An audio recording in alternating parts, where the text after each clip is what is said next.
Okay, we are live.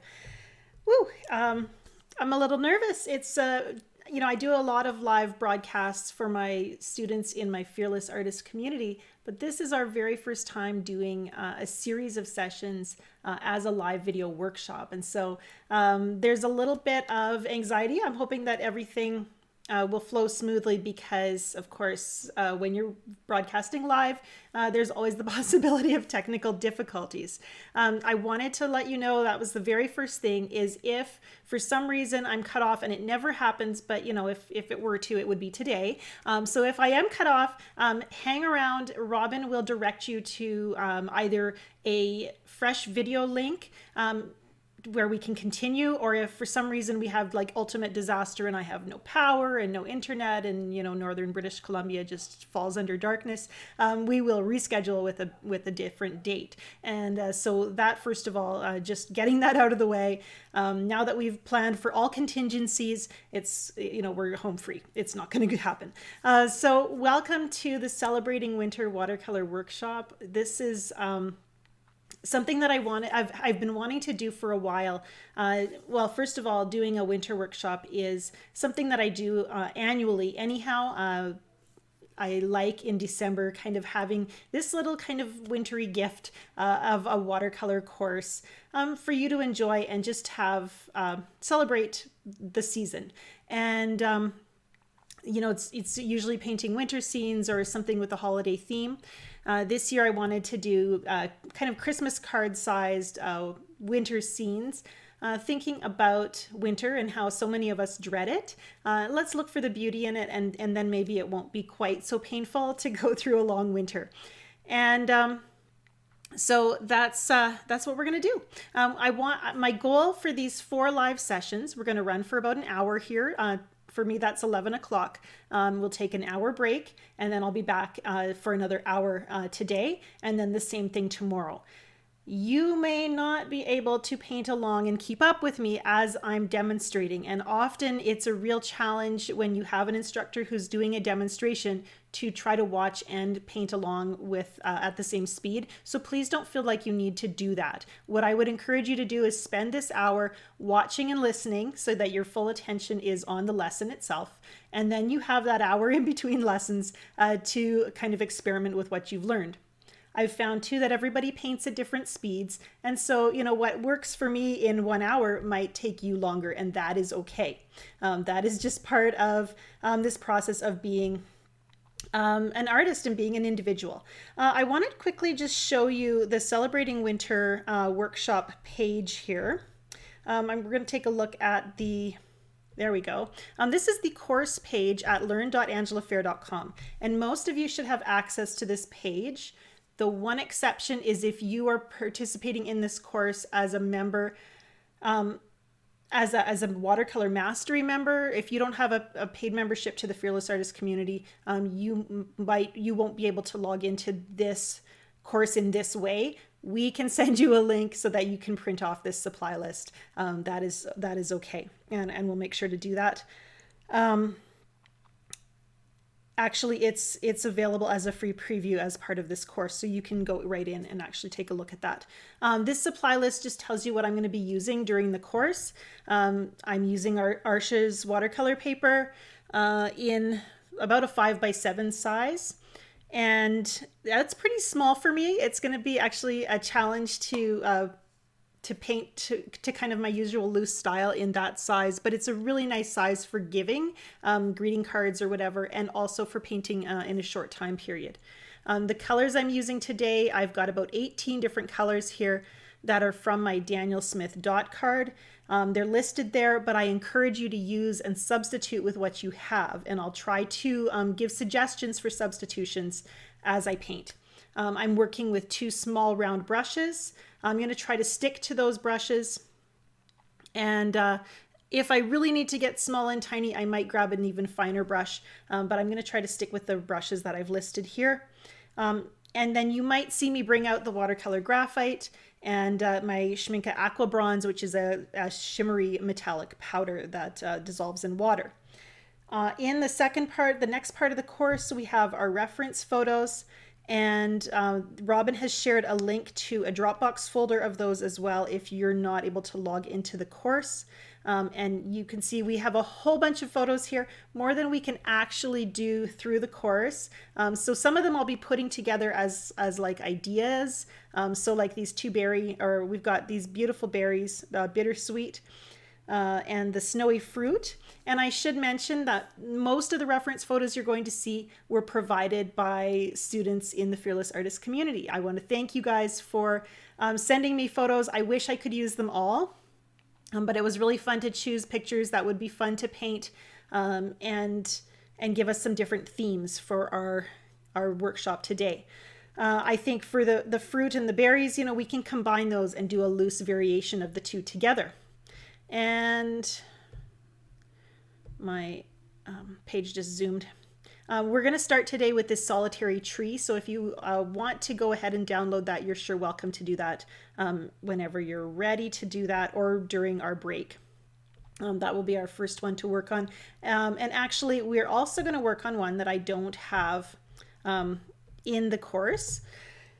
Because I saw it today and I just thought it was such a great option to warm us up. So we're going to start painting in just a moment. This one was posted by Vivian Lentz in our Fearless Artist community. And it's just a beautiful sunrise on a winter day. It's taken from the window of a car, so you're seeing some blurriness there. And that makes this photo a really good candidate for a photo, for a loose warm up.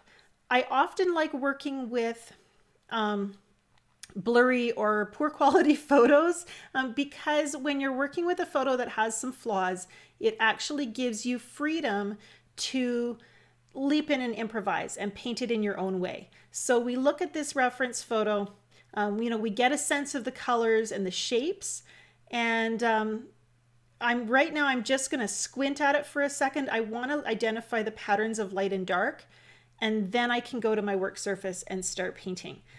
Throughout the broadcast, and I should have mentioned that earlier, you can ask questions here in the chat. Robin is here to kind of keep an eye on your questions, and she will, sorry, I'm just switching around here and I forgot I was sharing my screen with you. Robin is here to moderate the chat. If you have questions, you can feel free to ask them anytime. And then I will answer them as I go. Well, actually, that's not really true. I've tried to focus on the lesson. So if you have a question that needs an immediate answer, Robin will try to get that to you. And then I'll take a look at all the questions at the end of the broadcast. A lot of times, if you're asking a good question, hopefully I think of it as I'm painting and it's answered for you during the lesson. We're going to move to my work surface right now. You can see I've got my painting stuff all set up. I am a lefty, so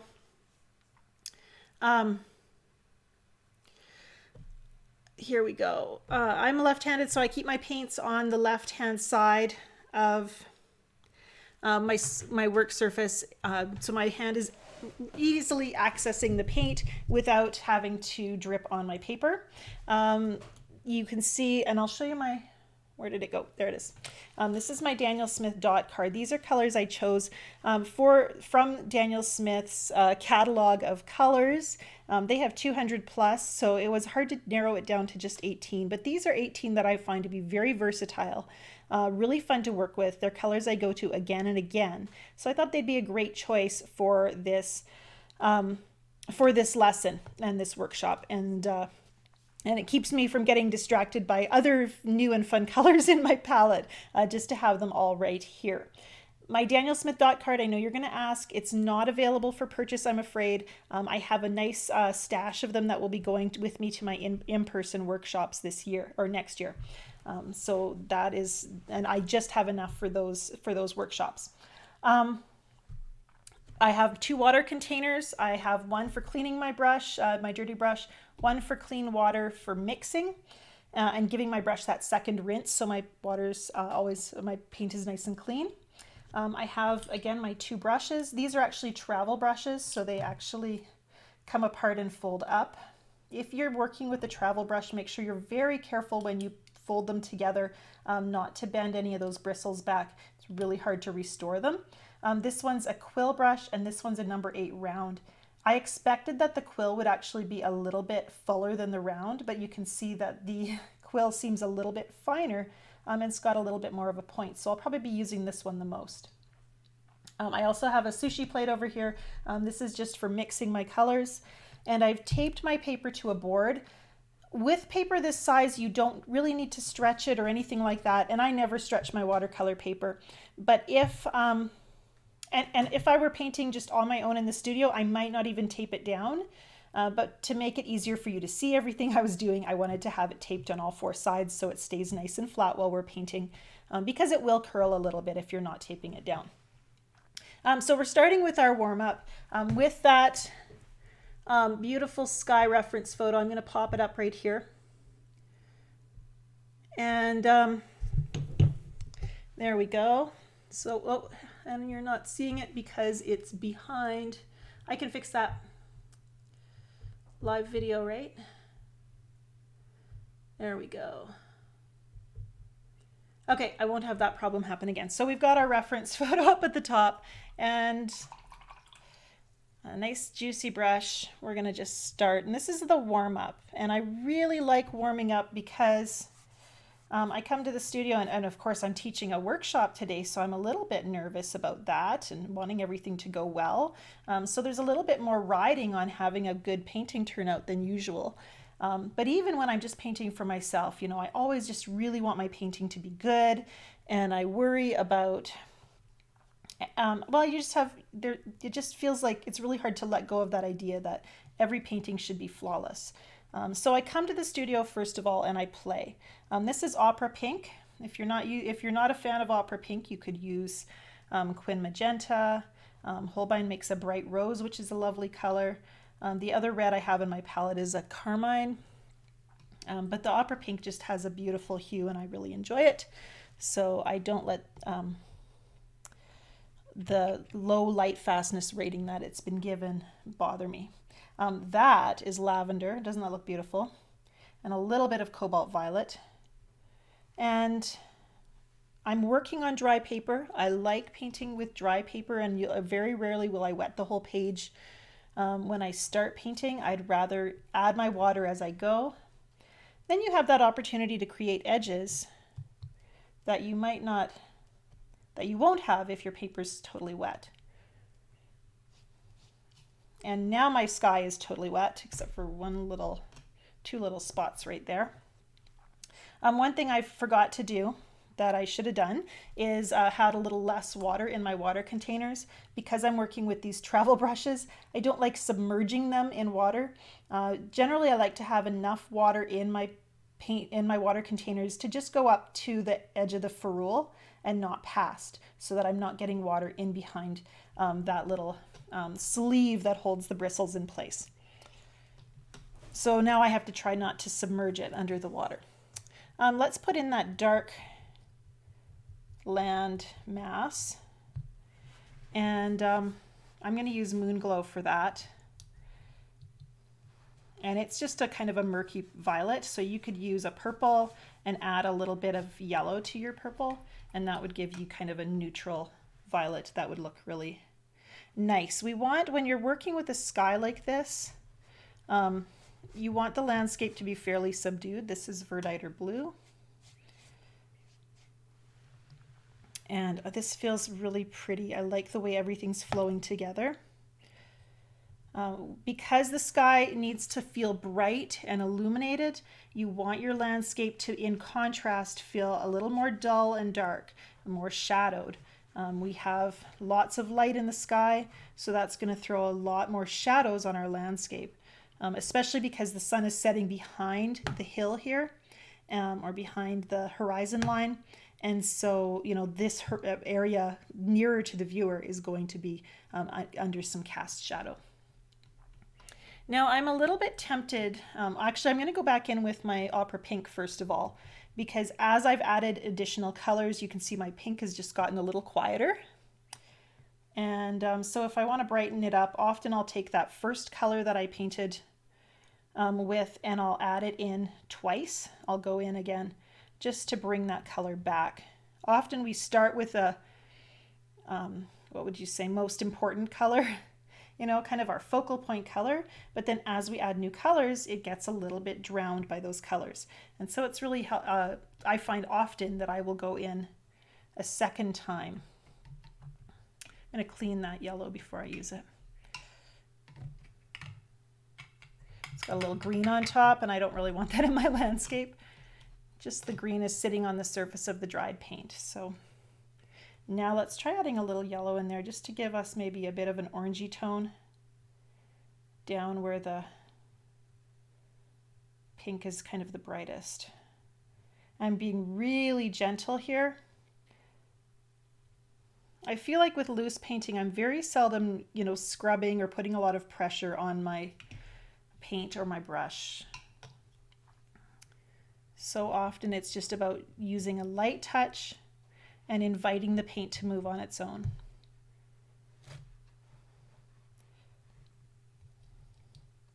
Now, because and I'm going to stop this warm up in a minute, but because I've painted, as I've gone with a lot of water in some places and a little less in others, we're starting to see some edges being created. In here, you can really see, along here, you can see another edge that's happening where the pink was wetter than the blue around it. And so that gives us some contour in our scene rather than having everything softly flowing in one single mass. Those little edges give us form in our scene. And so we have some down here as well. And I'm able to use some line at this stage because this area is dry enough to that a line that I've painted will keep its identity just a little bit more. It'll be a little bit soft, but it'll also show its shape. And in here I have a lot of moisture, and so the paint that I'm placing here really doesn't really flows and softens still. It's not holding its shape quite as well. That also gives me this reflection of the sky on the land, which I think is really pretty. Okay, so I'm going to stop right there. I would suggest that if you're someone who wants to paint sunrises and sunsets, they're a challenge because we work often with both warm and cool colors in the sky, and often colors that are complementary to each other. And so, that hint of orange can mix with the blue and create a muddy color tone, which is true to what happens in the sky during sunset. If you really pay attention to a sunset or a sunrise, you'll see a lot of kind of grayish, muddy clouds in the sunset often. And so they're a little scary to place because, they can feel really dark and dull. But if we're wise about really paying attention to the patterns of light and dark, and that makes me think I should go in with a tiny bit more lavender just to push that idea of contrast a little bit more. And lavender isn't as strong a color as I could choose. I mean, I could have chosen a darker blue, but I really like lavender, so I'm going with it.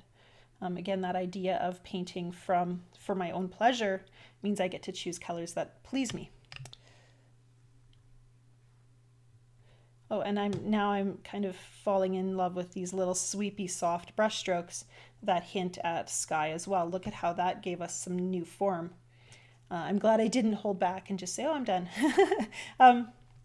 Sometimes just that extra little brush stroke, sometimes it can push you over into overworking, but other times we really see it pull out that last little bit of detail that brings your eye to that focal point. And so that's something that I'm exploring with a warm-up like this. Again, I'm wanting to be loose, so I'm not wanting to stare so hard at my reference photo that I lose sight of the beautiful things that are happening on the paper. I really want to be in tune with and playing with the colors and what's happening on the page. That's the mindset I need to be in if I want to paint landscapes that really are heart guided and loose and expressive. So we're going to set that aside and let it dry. We'll come back and look at it later in our second round, and we're going to switch over to a little bit more focused subject matter. And oops, too many pages. There we go. This is a practice run I did last week, just exploring our uh, winter tree, and I'll pop that up for you. What a beautiful photo, isn't it? It's just like this gorgeous focal point tree. There's no surprise what their focal point is here, and a very strong negative shape. Look at the way it's carved, that sky shape into it just stands out so strongly.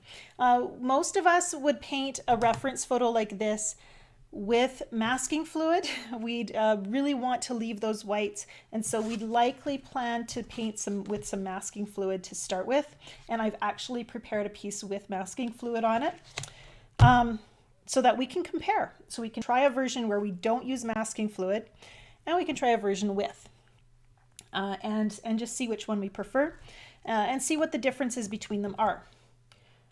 With a scene like this, we want to keep the main thing the main thing. And in this case, it is that strong contrast between light and dark. We have very strong sunlight that makes parts of the snow appear white. And snow doesn't always look white. We know a lot of the time, shadows on the snow, there's going to be a lot of subtle color.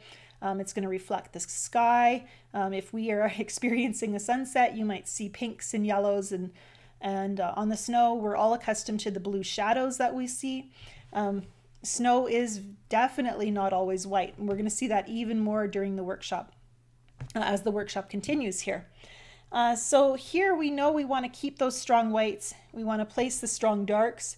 That's going to give us our impact. That's what makes the tree stand out in our photo. And I wanted to demonstrate this to you even more by showing you a version of this scene in black and white. Take a look. I converted the photo to grayscale, and I would encourage you to do this often when you're looking at your reference photos and wanting to understand what's important about the scene. And in fact, I'm not going to look at the color version again. I think we can paint this scene without looking at the colors. Or rather, we will pay attention to the there we go. Sorry, my screen was acting weird. We can pay attention to the darks and lights and paint that way. And you rely on our memory to get the colors that we want in the scene. In fact, I think this scene would be really beautiful were we to paint it simply as with all kinds of interesting colors, with pinks and violets, similar to the sunset we just did. So I'm going to start by painting one of the strongest parts of the scene, and that is the sky. And you can see in the reference photo how the sky is actually darker on top than on the bottom. I'm going to use straight up Verditer blue, and I'm actually going to give a little gap there. It's in my photo, the tree does seem to be touching the top of the photo, but I want to have a little bit of a space there. And then I'm just going to go ahead and try to carve out a basic tree shape. It's not going to be perfect.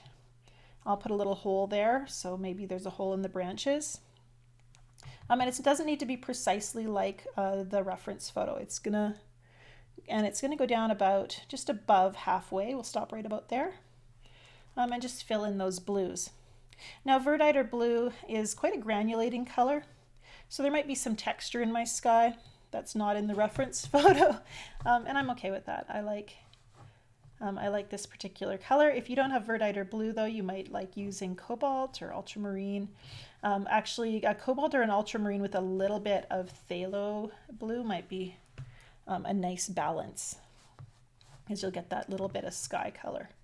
I'm thinking negatively. I'm thinking about the space that tree occupies, and painting around that invisible tree, making it visible by painting around it. And I think that'll work. I'll just go over my sky just a little bit and smooth it out. Keeping my paint juicy means the paint dries more slowly, and you can actually see that I don't have brush strokes showing up. I do have a little bit of that granulation that I mentioned, and I try to keep a neutral brush. That is when your brush is as wet as the paint that's already on the paper.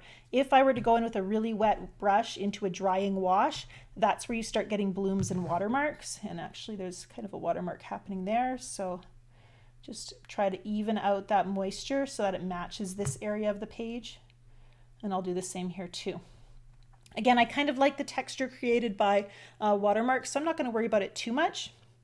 But I'm going to just move on to continue to paint kind of around the tree in the lower part of the scene.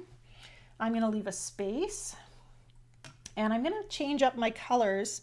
I'm going to use my sky color, but I'm going to add a little bit of violet to it to give me my kind of shadow color. I think the carmine would make a nice violet mixed with the verditer blue.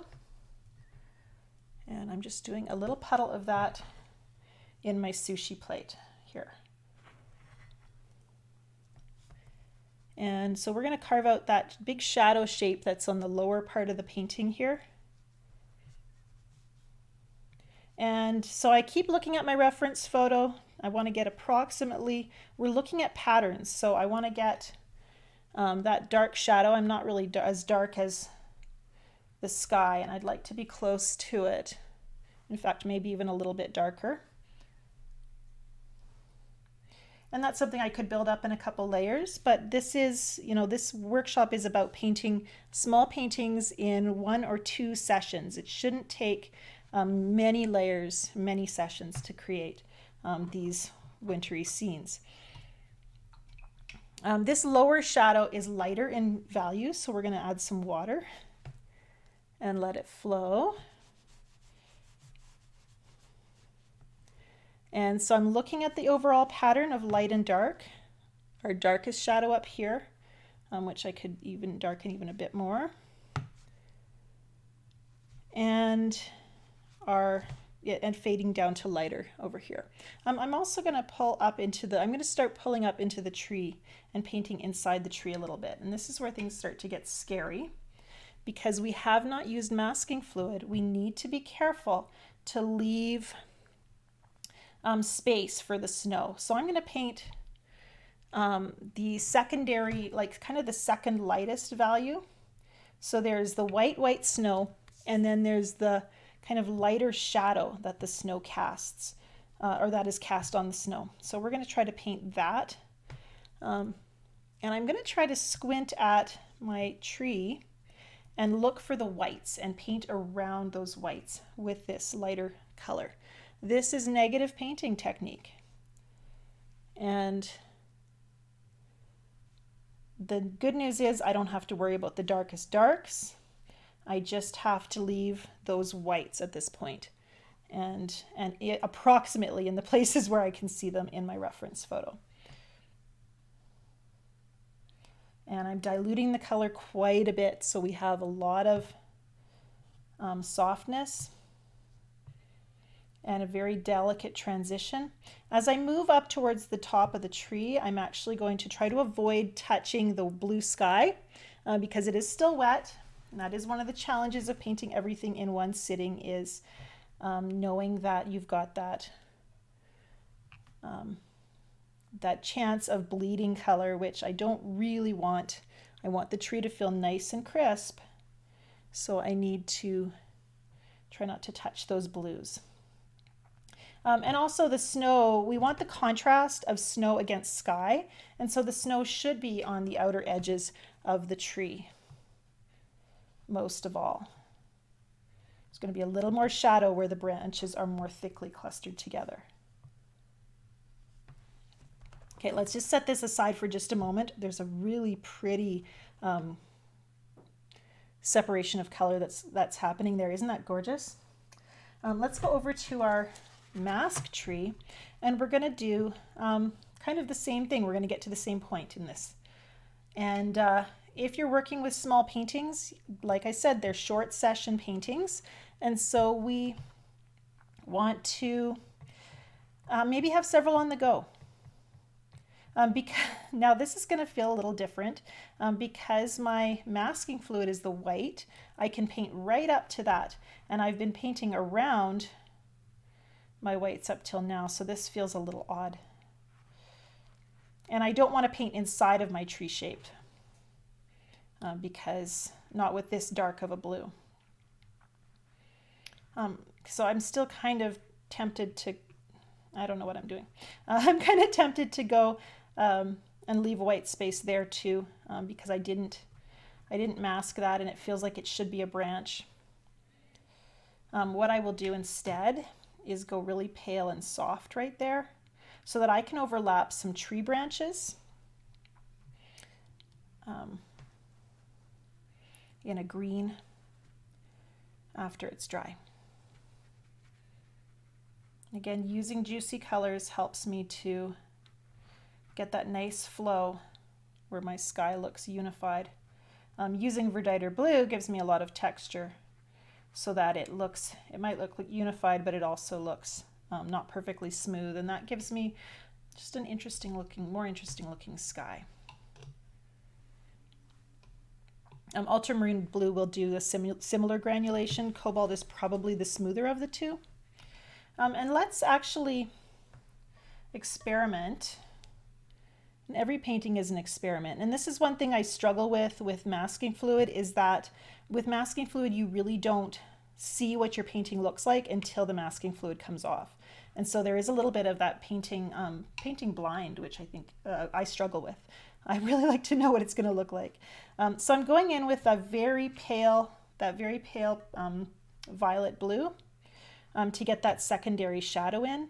Because the masking fluid is down, I'm trusting that my masking fluid will be my white, and everything else in my tree shape can be this secondary light value or darker. So we're putting in the secondary shadow. The whites are already here, and we're creating the shape of the tree that the rest of the painting will be built off of. Let's put in that dark shadow of the tree being cast on the landscape. Again, that's a mix of the Verditer and the Carmine, and Carmine is such a bright color that it just took over and gave me too red of a violet. So again, back and forth, getting the right color. That's still too purple. We're gonna have a lot of blue violet to play with later today.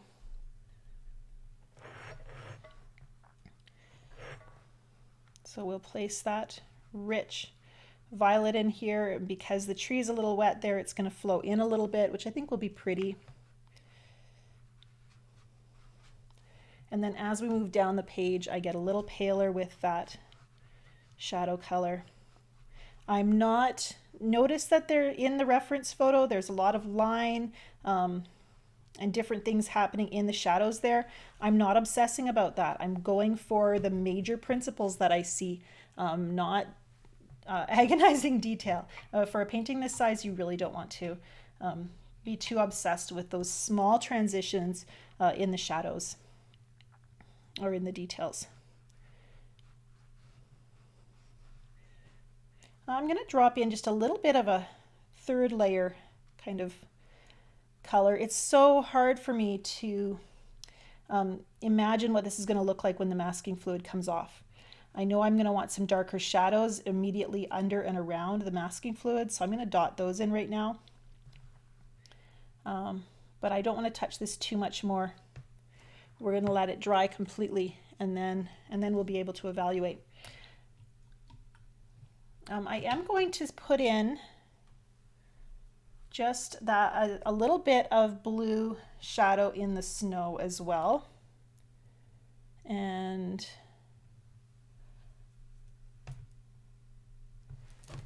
because we do have more landscape over here, it's not pure white. It's not as bright as the light shining on the landscape. We're going to leave a white gap here, and that can be some distant trees.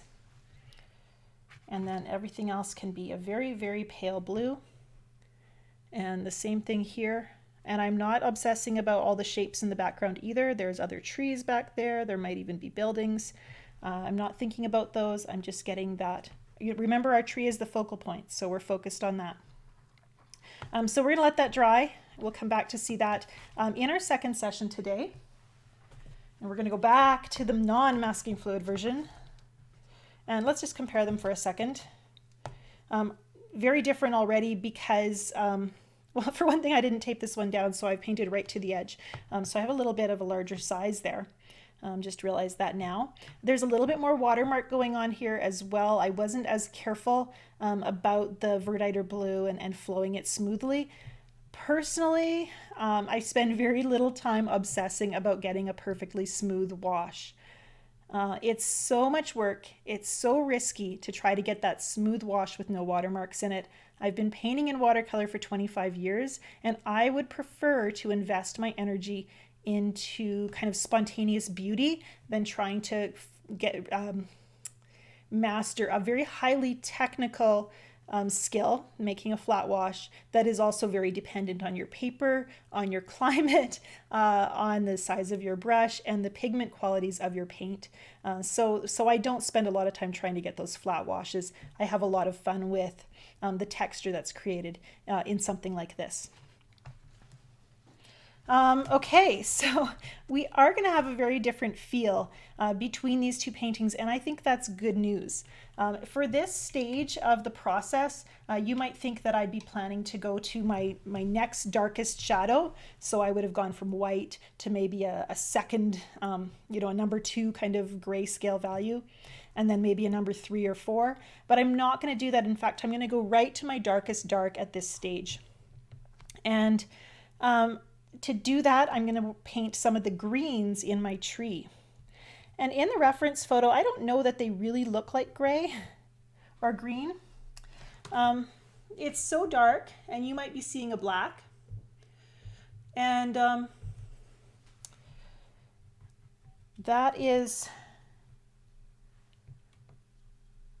how a lot of people will paint a darkest dark in a reference photo. You'll see a black, and so you go to mix black. But I would much rather choose interesting colors to mix for my darkest darks. So I'm working down in the lower end of my palette right now. This is a Moonglow, which is that murky violet from Daniel Smith. I've got Zoisite, which is a gray-green. And I'm going to add in some Phthalo Turquoise. If you have Phthalo Blue, that works too. And Phthalo Turquoise is a greenish blue, very rich and saturated. And that's giving me a really beautiful kind of cloudy greenish gray blue. I don't know. We'll see if it looks good on the paper. We're going to focus on trying to get some of those darkest darks as an overall pattern. And I really don't want to be fussy with my shapes. I want to work in kind of bigger masses here. So I'm looking, squinting at my reference photo. We know that the green branches in the tree come from under the snow. So wherever you have whites in the painting, you're going to be putting some of that dark green. And you can even use some of that blue-violet shadow color to change it up. So I can dip into here. I have a little green on my brush, and I can then load up with green again. And that gives us a lovely kind of rainbow of color. Now, again, because I worked with masking fluid, I have to remind myself I don't have that masking fluid to rely on. If there's going to be snow on this tree, I have to leave it by not touching that spot with my brush. And so that's a challenge. And for me, a lot of times I'll do a first version where I overdo it a little bit. I don't leave enough white space. And knowing that means I'm often very willing to paint something many more times than just once. Do you see a tree popping out from under all that snow? Right now we've got a lot of snow. We can make it a little less just by continuing to paint some of these branch shapes. I'm kind of pulling down and lifting up with my brush at the same time. That gives me some kind of pointy little pine needles, little masses of needles there. Again, I'm going with a little bit heavier with the violet on my brush at this stage. I know my own tendency is to overwork a painting by making really small, tiny brush marks, when actually what's going to work better to make this tree feel united is actually having a larger shape like that instead of tiny little marks like that. So let's just blur those together. It just feels scarier to do. It feels so risky to put in a big massive shape rather than paint each individual pine needle. And yet overall, the more painterly way is to focus on those principles and see the tree as one mass and with this beautiful dark pattern kind of moving up the tree. That's kind of what I'm looking at.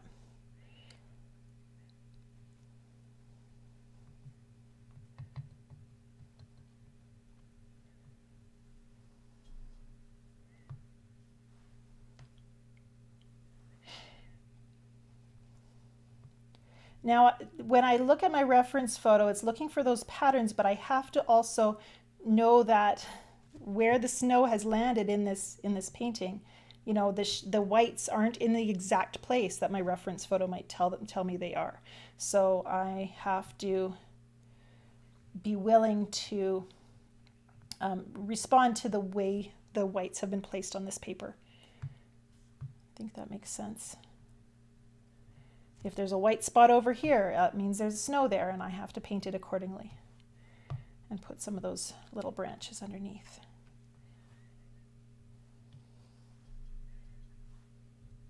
Just darkening up my darks a little bit over here. I'm going to put in some really dark ones. Let's see here. Overlapping the sky a bit, a little bit of dark there, a little bit of dark there.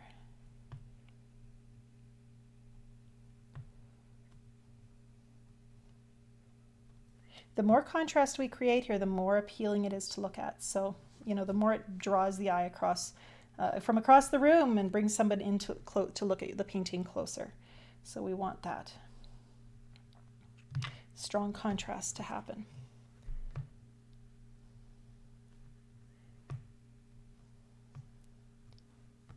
Just putting in a little few, I'm trying to wind down right now, so I'm putting in just a few little dark kind of popping up pine needles.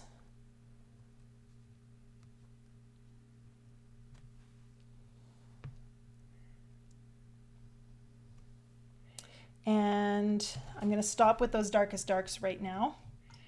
It's coming together.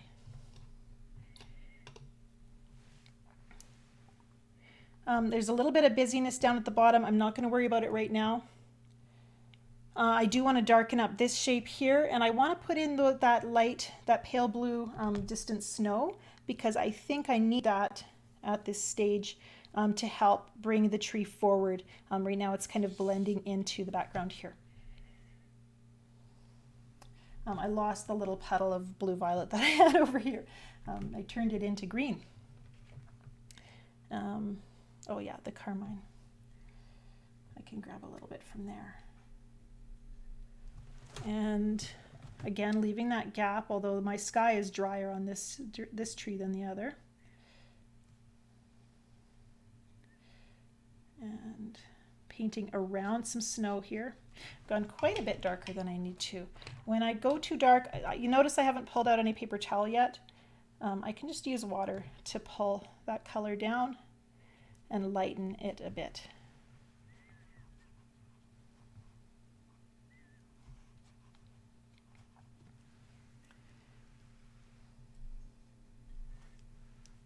That's not quite the blue that I should have mixed, actually. It's a little bit grayer. That's all right, it'll work.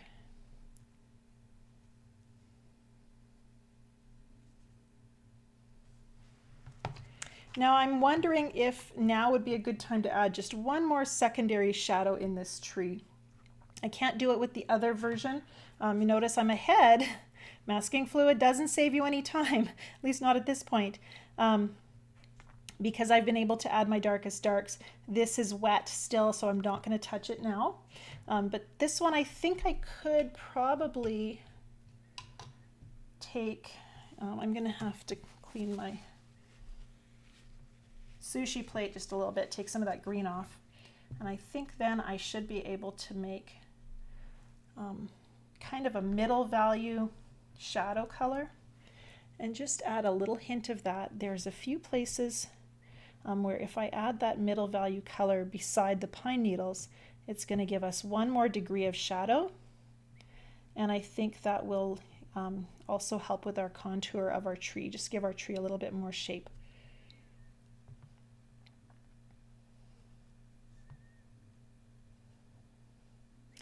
Painting without masking fluid like this is really an exercise in principles.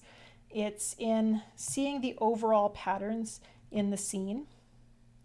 You know, I didn't sketch first, I didn't use my pencil. I just looked for those patterns of the lightest values, and then I looked for those darkest values, and then I just keep building on that, my in-betweens, and really keeping in mind that I don't want to lose my lightest lights, so I don't want to paint over the whites that are already on the paper.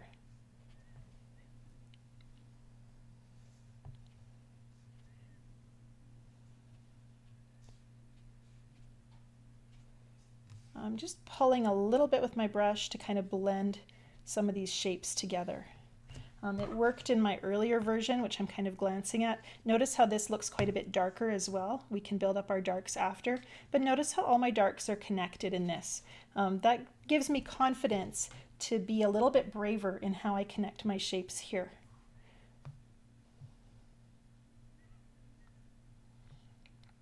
And I've gotten better at making those brave choices by taking risks, being willing to, you know, try a dramatic brushstroke that connects those different elements rather than getting fixed on painting every little detail. Okay, this needs to dry. It needs me to come back to it with fresh eyes as well. I've been painting on this now for the last 35 minutes or so, and my back starts to get a little bit tight, and that means my mind is probably getting a little bit tight too. I'm starting to worry about details, and I want to pull back so I can look at the painting overall as a whole and analyze it.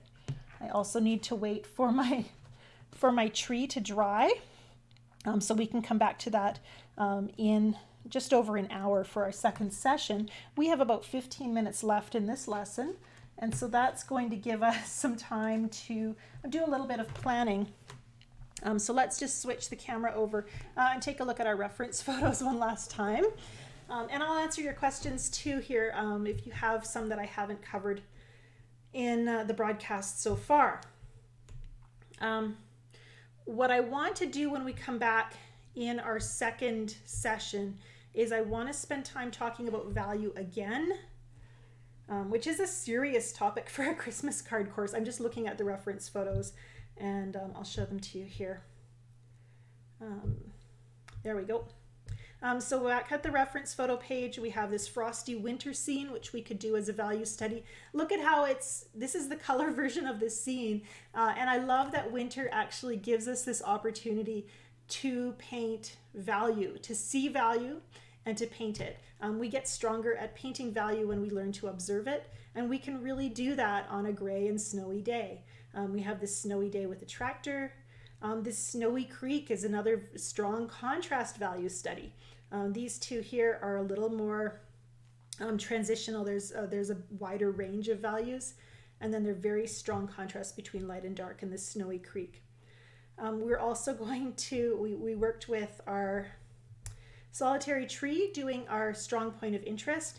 In our next session, I'd love to play with this snowy fence, another strong solitary point of interest. We're just going to have to see what we have time for in our next broadcast in about an hour. Let's take a look at your questions here. Robin, if I missed anything, you can pop that up right now. Absolutely, you do get a replay of this broadcast.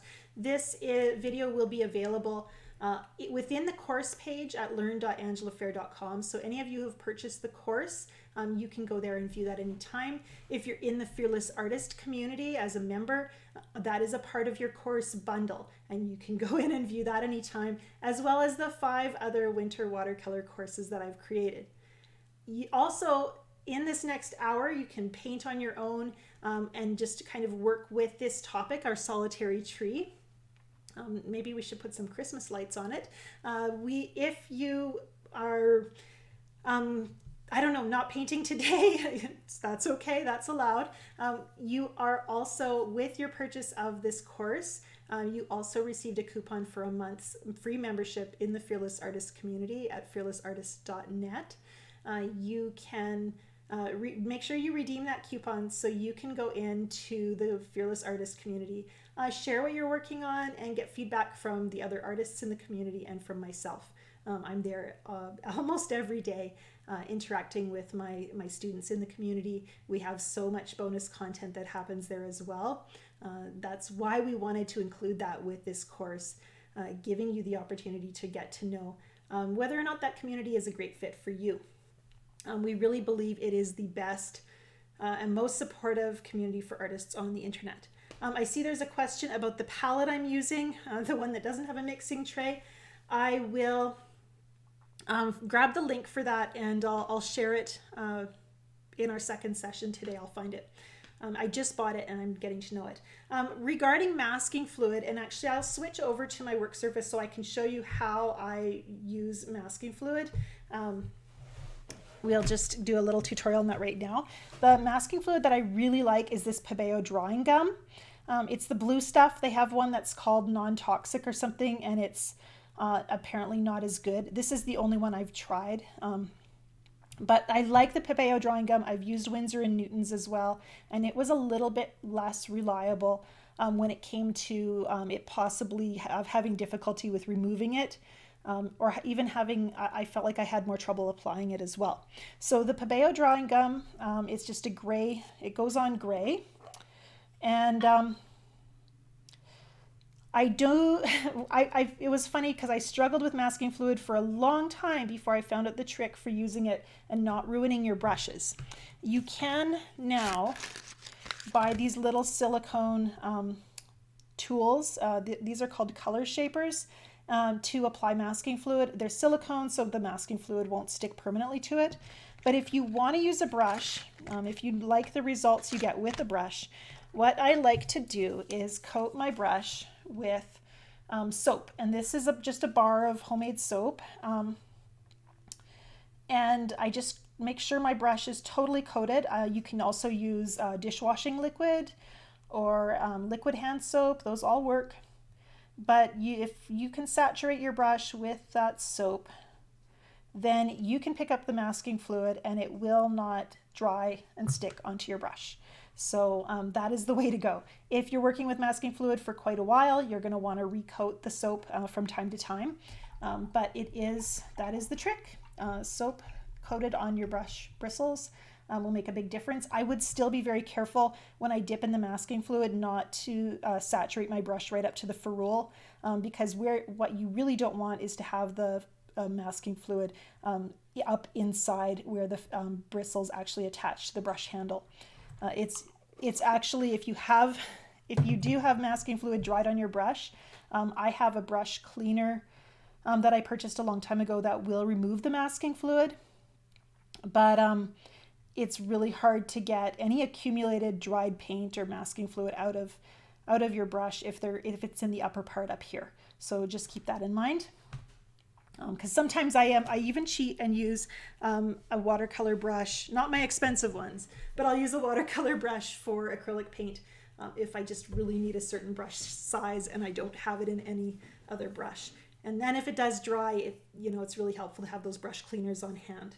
Escoda makes an olive oil soap that's good for cleaning your brush, and it also works really well for masking fluid and protecting your brush while you're using masking fluid. So keep that in mind. It's a nice soap. Barb asks, and I like this question, on the painting with the masking, I can see suggested trees in the background, and in our reference photo we have suggested trees as well. So she's wondering, would adding trees in the back take away from the focus or add a little interest? I like the idea of giving a sense of depth to the scene, so I might consider adding just a very suggested tree shape just to give us a sense of scale. Comparing those tiny little trees to the big one could be helpful. The trick is not to get so involved in rendering everything you see in the background that the viewer doesn't stay focused on that major tree, if that makes sense.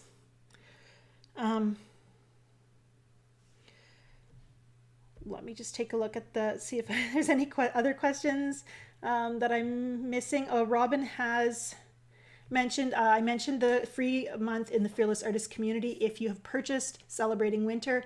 If you missed that coupon somehow, do email Robin, email us at info@angelafair.com, and we'll make sure you get that membership so that you can come into the community and share your work over this month. In addition to doing the Celebrating Winter course, we're also running a book club all month. We're going through one of my favorite books on brush handling. We have weekly features and artist profiles. There's always some great discussions going on. And then I try to do a live broadcast where I'm painting in my studio for my own personal development. And I try to share that once or twice a month as well. It's really helpful, I think. One thing that I'm very passionate about is I don't just want to tell you how to paint something, but I really want to talk about why and what this journey as a growing artist looks like. And we get to share that together. That's a really big part of why I teach. And I think it sets me apart from a lot of the instructors that are out there. This idea of wanting to share that entire journey and not just how to paint this certain subject.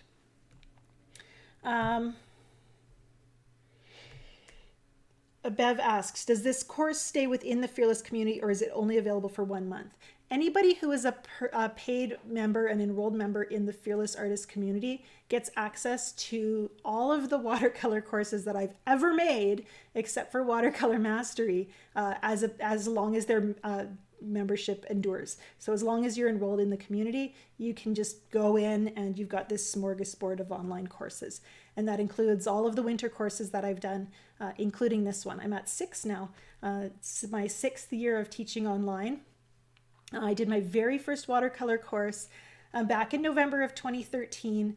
And, it's been that was a long time ago, and yet not that long at all. And it's been really very exciting and satisfying to be able to teach something I love so much. Okay, so we're going to turn things off here and come back in about an hour. I'm letting my paints dry. I'm thinking, letting my brain kind of have a break. It's really important, I think. I don't use a blow dryer when I'm drying my paintings or anything like that, because I believe that the drying time is also kind of percolating time. It's time to think. And I was watching a show the other day, and this guy was sharing an anecdote about some great thinker who worked for 2 hours in the morning and 2 hours in the evening and let his brain kind of subconsciously process everything during the rest of the day. And I think that's what our drying time serves as. Any time away from the studio is time where our brain is doing the work that's going to make our paintings better. So that's what we're going to do for the next hour. So we'll see you in about an hour. You will get an email reminder with the fresh link for the next session. And it's also in the Fearless Artist community under events if you don't get that email for whatever reason, if you have an overactive spam filter or something. And it's in the community or in the course page at learn.angelafair.com. Nancy, it might be you want to look under topics and video links, I believe. Anything else? Let's see here. No, I think we're good. I'll see you in about an hour. Bye for now. Where's my off button?